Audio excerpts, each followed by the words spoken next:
Corruption trial hears millions of dollars received by Raphael Hui.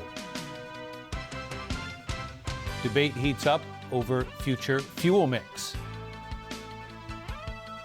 And G7 leaders threaten tougher sanctions on Russia over Ukraine.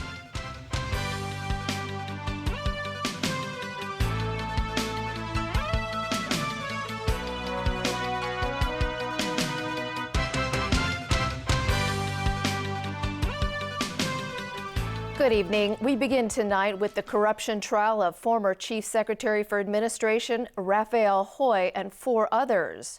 A government prosecutor today accused Hui of receiving more than $28 million from the management of Sun Hung Kai properties while in public office. Diane To has our top story. The defendants, among them Raphael Hui and Sun Hung Kai Properties joint chairman Thomas and Raymond Kwok, arrived in court this morning. In his opening remarks, prosecutor David Perry quipped he hoped the jurors would bear with him because he would likely go on until early next week. Perry said the case was about standards of integrity in public life, concealment of important information from public view, and about secret and disguised payments made to a very, very senior public official in Hong Kong. The prosecutor pointed out how Hui allegedly received multiple payments from Thomas and Raymond Kwok that were disguised and made in a very elaborate way. This includes routing the money through the other 2 defendants, Sun Hung Kai Properties Executive Director Thomas Chan and former stock exchange official Francis Kwan. Perry said the defendants knew one another well and trusted one another to keep the payments secret. The prosecutor showed the jury a personal letter written by then Chief Executive Donald Tsang, sent in 2009 to Hui after he left the Executive Council. The letter expressed deep gratitude for his service, describing Hui as dependable and helpful. But the prosecutor said what Tsang didn't know was that during Hui's time as Chief Secretary for Administration and IXCO member, he received millions of dollars in secret payments. Among them, $8.5 million just days before he officially took up the post in 2005, $4.6 million of that on the morning Hui was sworn in. Perry told the jurors Hui also got to live in 2 co-joined luxury flats in Leighton Hill for free, received unsecured loans from a Sun Hung Kai subsidiary, and was negotiating a lucrative consultancy contract with the developer while he was managing director of the MPF Schemes Authority. The authority was negotiating a lease renewal contract in a building that Sun Hung Kai had a stake in. The prosecutor said he was making a simple case. Imagine the benefit to a property developer if you have a representative at the government table, your man within government, someone who can tell you what's going on when he's supposed to be going against you. The case continues tomorrow. Diane To, TVB News. The Environment Bureau insists buying electricity from the mainland will not cause instability in Hong Kong's power supply. A public consultation exercise on changing the fuel mix in power supply will end in a few weeks. Stephanie Choi reports. Hong Kong will stop burning coal for electricity in 2017. The government has launched a public consultation to decide whether 30% of the future fuel mix will come from the electricity grid in southern China or increase the use of local natural gas. Some are concerned about the stability of power bought from the mainland. That's because, on average, there's a 3.2-hour annual power cut in the grid, compared with 3 minutes in Hong Kong. But Secretary for the Environment Wong Kam Sing believes that's just a misconception. There are certain biased or not so accurate information being shared in society. So the government should take a role to proactively clarify certain understanding. The government claims that much of the stoppage on the mainland is caused by the instability of power grids at the local level, not the southern grid itself. The government added that right now the cost of buying power from the grid is about the same as the proposed increase in natural gas in the fuel mix. Officials also said the price fluctuations of natural gas over the past few years will eventually lead to higher electricity charges. CLP played down concerns that Hong Kong would be crippled if there are any problems relating to electricity bought from the mainland, but is against relying on the grid. If the power supply in southern China is disrupted, everything will run, and we can rely on sufficient backup in Hong Kong. If there is a power disruption in southern China, Macau basically will be suffering the same fate as everybody else in southern China because they have no backup. A green group said more information is needed. We were told only, the costs are almost the same between two options. We should be given more information on the future electricity tariff. The Environment Bureau has so far received more than 10,000 proposals, and the public consultation will end in the middle of the month. Stephanie Choi, TVB News. The LegCo Finance Committee will soon discuss a government funding request for an incinerator in Chekuchao. Similar incinerators have been used in Macau for years, and the amount of pollutants they generate sometimes exceeds the acceptable standard. Jenny Lam reports. The two chimneys where one of Macau's incinerators stands mark the skyline on the approach to Taipa. Hundreds of tons of rubbish are first stored in trenches and then burnt gradually. In the process, the chimneys belch out more than 10 types of pollutants, including hydrogen chloride, heavy metals and dioxin. To minimize pollution, the rubbish is burned at 850 degrees Celsius for at least 2 seconds to break up the organic materials and dioxin. The air that comes out is then meant to comply with European Union standard. Raymond Lowe, a senior technician at Macau's Environmental Protection Bureau, explains that much of the white smoke is just steam. The energy generated from the incineration can produce more than 28 megawatts of electricity every day. That's enough to power the incinerator itself and to supply more than 33,000 households. Macau has 2 such incineration centers. In 2011, one of them produced hydrogen chloride levels that exceeded the acceptable standard. The Macau government explained that it was because they were trying to get rid of a large amount of PVC. The government tried to impose a fine of 87,500 patakas on the company responsible, but the firm took the case to court, and so far it has yet to pay up. Jenny Lam, TVB News. U.S. President Barack Obama has waded into the debate over the June 4th Tiananmen Square crackdown. In a speech in Poland yesterday, he stressed liberty should not be taken for granted.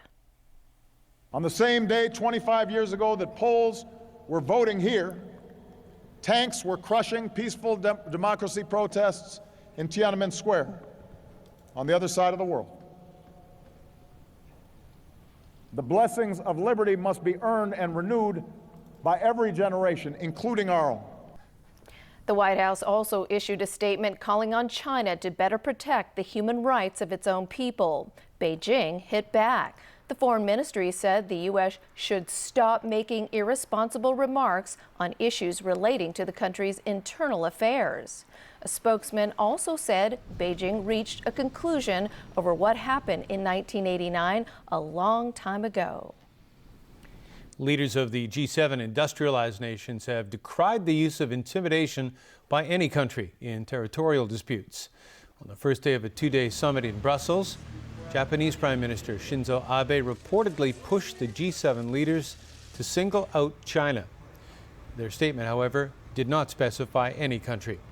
This comes after a Hague-based tribunal asked China to submit evidence to support its territorial claims within 6 months, based on a complaint from the Philippines. China rejected the ruling. Foreign Ministry spokesman said Beijing has no plans to do so. China's separate disputes with the Philippines, Japan, and Vietnam have worsened since last month when it deployed an oil rig in waters claimed by Hanoi.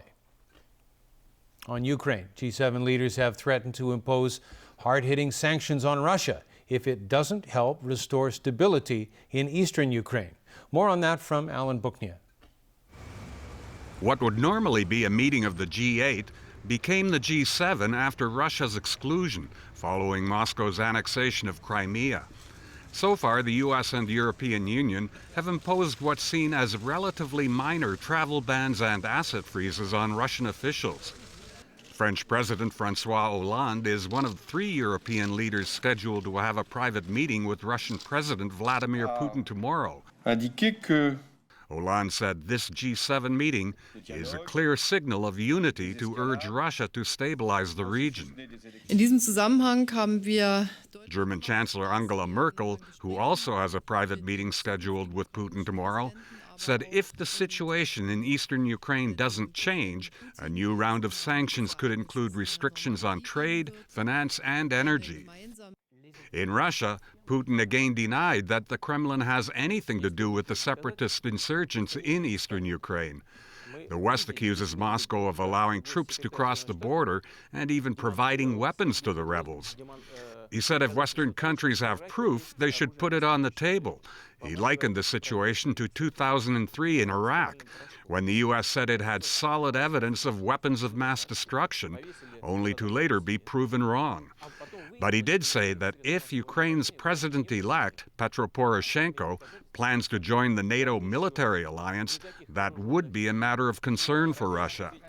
Yesterday, Poroshenko met with Western leaders in Poland. He rejected a call from Ukraine's interim government to introduce martial law in the rebellious East. He said he would instead offer amnesty and early regional elections. Meanwhile, in eastern Ukraine, pro-Russian insurgents continue to capture more government buildings in a series of humiliating defeats of the country's beleaguered armed forces. In the town of Sverdlovsk on the border with Russia, separatists forced Ukrainian guards out of their base. A rebel Cossack fighter said they want to create a humanitarian corridor that would allow civilians to flee to Russia to escape the fighting. Alan Buknia, TVB News. Incumbent Syrian President Bashar al-Assad has won the country's wartime presidential election. The landslide win means Assad will serve a third 7-year term in office. But as James Aiken reports, the vote is being widely dismissed as a farce. Thousands of supporters of Bashar al-Assad flooded the streets of the capital, Damascus, to celebrate his re-election. Assad's victory was a foregone conclusion. He won more than 88% of the votes, while his two challengers together managed less than 8%, with voter turnout put at about 73%. The election victory comes amid a 3-year-old uprising against his rule that has devastated the country. The opposition and its Western allies call the election a farce. The elections are a great big zero. They're meaningless. You can't have an election where millions of your people don't even have an ability to vote, where they don't have an ability to contest the election, and they have no choice. Ce scrutin n'a aucune valeur. At the G7 summit, French President François Hollande said the vote has no value while massacres continue in Syria. In an interview with French television, Russian President Vladimir Putin said he fears Syria could be partitioned. He insists on maintaining what he calls the legitimate power to avoid having Syria become a kind of new Afghanistan. China and Russia have both vetoed Western efforts to set UN penalties on Assad. Today, President Xi Jinping repeated a call for the formation of a transitional government. Meanwhile, the UN says the level of violence on the ground is rising. We have seen a marked increase in the indiscriminate use of barrel bombs by the government, mortar attacks by opposition groups, poisonous gases allegedly used against civilians, and the collective punishment of civilians. Amos says medical aid is only reaching 7% of the people who need it, with at least 90,000 being denied medical assistance. China has offered more aid, and the U.S. has just announced additional humanitarian assistance. But Assad's election win makes it likely that fighting will continue in a protracted conflict that has killed more than 160,000 people. James Aiken, TVB News. And still ahead in our newscast, organizers gearing up for the July 1st rally. Police officers gunned down in eastern Canada. And the Kings draw first blood in the Stanley Cup Finals.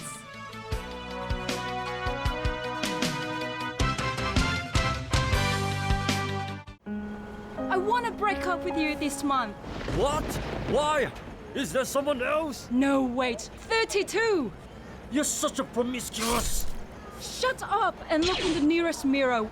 You are no Cristiano Ronaldo, Casillas, Ozil, or even Neymar. Hey,